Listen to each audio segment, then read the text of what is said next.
Tere! Ma praegu õpin tehnilist graafikat või teen selle kodutöö järgi. Meil just oli siin suurem töö, mis ma ära lõpetasin. Üldiselt minu arust oli päris hästi välja.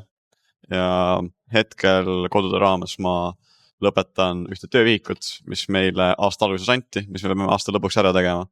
Siin on ligi 90 ülesanded, mis me kõik peame ära tegema lõpuks.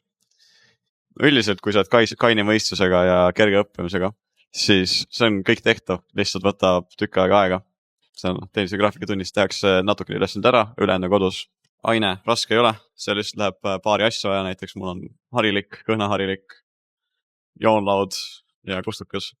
Tundub lihtne, tegelikult on päris lõbus ka, mõnele on natukene pinge rohkem, kui nad on sellised perfektsionistid, aga üldine arusaam on see, et tegelikult on tehtav, lihtsalt võtab palju aega. No praegu siin lõpetak. Siin on telgede peegeldamine, mis oli tiba eelmise nädala teema, aga ma ei teinud seda. Et ma teen seda praegu. Sain privileegi.